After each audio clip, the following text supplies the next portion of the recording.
We're going to continue with the behind the scenes of the Wisdom Workshop workbook manuscript. We just made it through the big background, and now we're going to be going into a little bit more of the structure and format of these 7 weeks and 7 modules we created.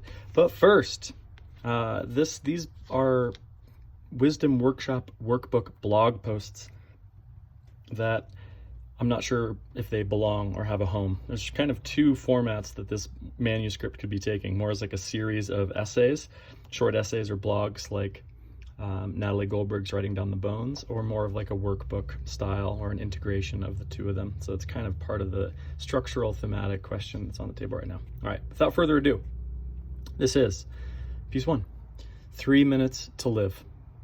How long does it take to come fully alive? I talked with an old friend who has serious lung and health issues, who said that there's about 2 to 3 times a week that he gets so short of breath that he only has 2 to 3 more minutes to live. And in that space, touching the void so close to the gate, he experiences this will to live so powerful that it somehow brings him back and keeps him here. And this makes me consider how much we take for granted our own wills to live in the hubbub business of our daily duties and developments. How quickly we can regain a sense of aliveness, just in 3 minutes, in really knowing and expanding our own imminent death. Watch all of our senses come alive with a force and presence that will surprise us. What if we only had 3 minutes to live? 3 minutes to live. But reinventing yourself is, to me, the greatest fun of all. Quote, unquote, Barry Gibbs of the Bee Gees in 2021. Love that.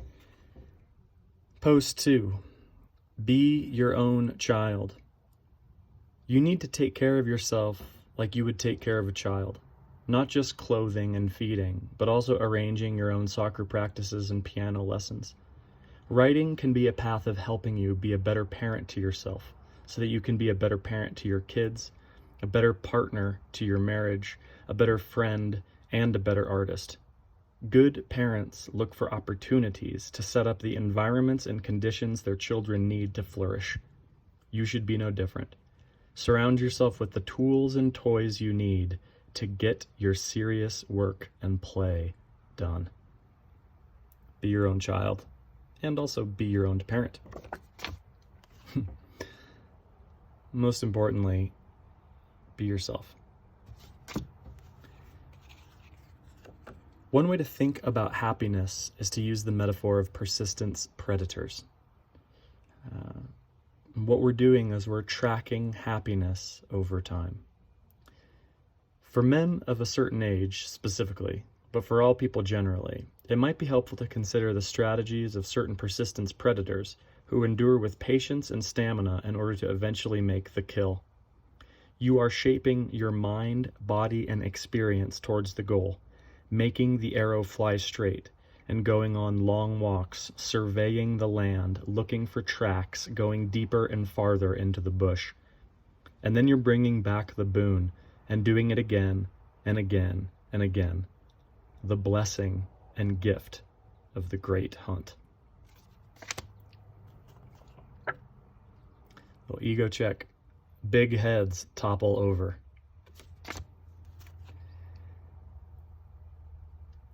A will to play, a manifesto for the future of education. Where Nietzsche advanced the will to power, I'd like to introduce the will to play as the organizing force of creation that figures into the perpetual remaking of culture through the perpetual remaking of ourselves. The will to play is a way of enjoying our lives, of being present, a will that comes naturally to us, essential for our survival, and one we don't honor nearly enough in the school system designed for industrial productivity. The ideal school would help us cultivate meaningful play, knowing that we learn most when we play and observe, but also when our play has a sense of purpose and service. We lose our sense of play too early, and in so doing, we lose our power to publish as well. Quote, joy is the simplest form of gratitude. Karl Barth. More on play. Create, play, love. Cyborg entrepreneurs of the new golden age of content. Business profile in the Sunday Times, December 1st, 2019, about, I need to look up his name, a 15-year-old Instagram entrepreneur who is going for 100 pieces of content a day, who was consciously, obsessively building his online profile and reach as a means of professional development and income. He's achieved a base pay of $10K a month. And this profile is just amazing. The profile of the artist, not the artist's profile, which I did not look at. How someone could love his audience in a healthy way, to give value and make connections online. That this new mode of connecting with others makes the whole thing work in the modern day. The young who understand it and leverage it, they will be the winners of the new networked age. And you want to do this in your own enlightened way, to stay true to yourself, become more in your network, to create, play, and love your fans. I think it should be play, create, love.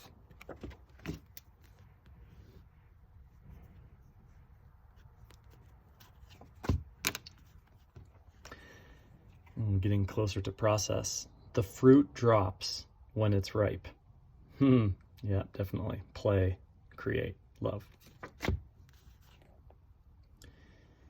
We're also developing in high performance play, ego-free zones. Thinking about your performance gets in the way of doing your best work, or it can get in the way of you doing your best work. You've got to be in the zone where you can listen to the feedback each moment is giving you. And you can't do that when you're attached to being right or good or whatever. If you can be open to the fact that you're doing your best and that you just like to enjoy the process, enjoy who and what you're doing, and let the chips fall where they may, how beautiful and capable you are when you just enter the zone and allow your own goodness again to emanate outward. Let that be the focus and go forward with as much clarity and presence as you can. After all, action is the antidote to despair. Quote unquote, Joan Baez. More on the ego in performance and public speaking. Ego, self-consciousness will destroy you. In certain contexts, coming to a cognizance of who and what you are can be downright liberating. But in the world of performance and flow, when the stakes or imagined stakes are high, self-consciousness can destroy you. You can't think about what you're doing and do it at a high level. In fact, flow states are marked by the sense of disappearing into the work, becoming, in a sense, the work.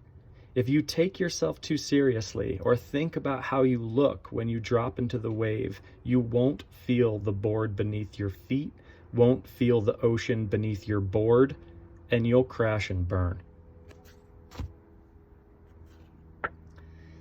Quote, if the only time you're happy is when you get a paycheck, then it's a waste of a life. Chris Myers, educator. Truth, when you enjoy what you do, you perform so much better.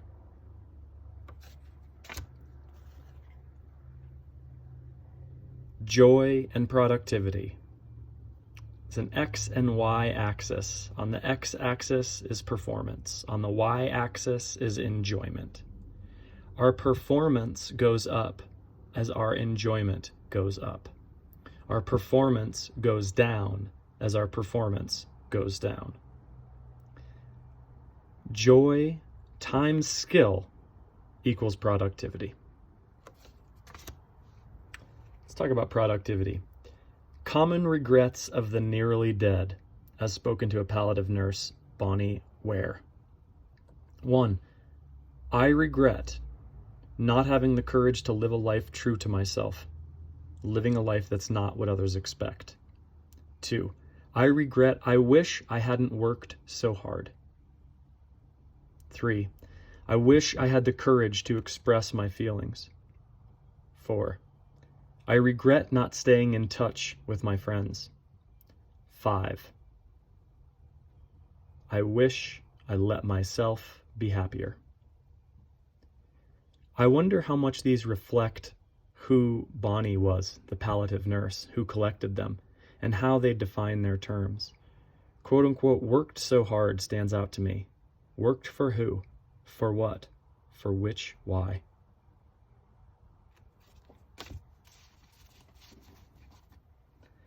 Enter Writing the Good Life, on the character of craftsmanship and the craftsmanship of character.